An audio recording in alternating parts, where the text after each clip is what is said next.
because I think America has stood up to China over the last number of years, both through the Trump and now the Biden administration.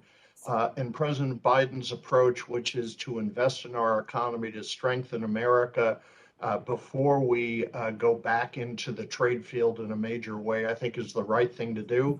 Both ensure that we go from a position of strength, but that we build American support, worker support for our trade policies.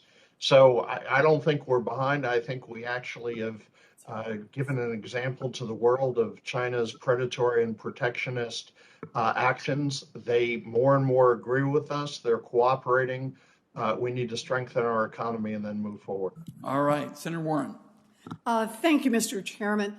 For too long, U.S. trade agreements have sold out American workers for corporate profits, and in particular, the Trans-Pacific Partnership would have helped offshore American jobs to countries that use child labor and deny workers the right to organize. So I'm glad that the United States withdrew from TPP, and I'm glad that the current U.S. Trade Representative, Katherine Tai, is committed to a worker-centric trade policy.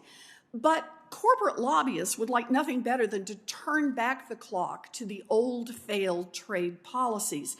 The administration recently announced plans to negotiate a new Indo-Pacific economic framework led by USTR and the Commerce Department. Now, corporations are heralding this as a new trade deal that will be the second coming of TPP.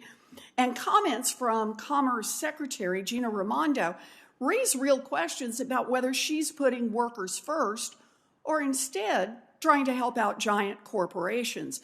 Secretary Raimondo has bragged that this new agreement will be, and I quote, even more robust than the traditional free trade agreement. Mr. Wessel, you chair a committee that advises the United States government on labor issues in trade agreements. So I know you agree that the goal of U.S. trade negotiators should be to protect and create good American jobs. Would modeling this new framework on old failed trade deals like TPP accomplish this goal? TPP was unacceptable and is not the model for moving forward. Well, I agree with you on this. Secretary Raimondo has also boasted that this new trade deal will be, quote, flexible and inclusive, allowing countries like Vietnam and Malaysia to sign up for some parts of the agreement, but not others. Now, Mr. Wessel, if this new trade deal is inclusive for countries that mistreat their workers and flexible by allowing them to opt out of the requirements to improve their labor standards, is that going to help American workers? Only going to promote offshoring. And what we have said is there should be no cherry picking. Labor rights and corporate accountability must apply to all modules. I agree with you, Mr. Wessel. And now the Commerce Department has just put out a request for comments on its plans to negotiate key parts of this deal, including building on supply chain resiliency.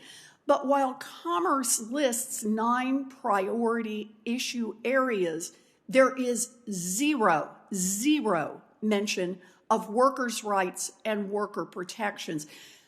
This is puzzling. I'm pretty sure that workers are at the heart of our supply chains, making critical products from cans to foods.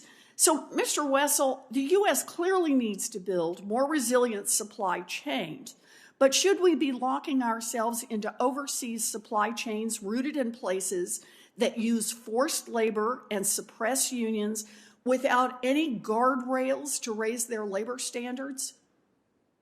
We need guardrails. We need to make sure that our critical needs are met here first.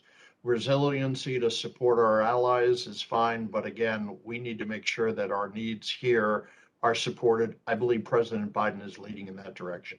Thank you very much. I appreciate that. I have real concerns that this new Indo-Pacific economic framework and I'm calling the administration to carefully consider its approach.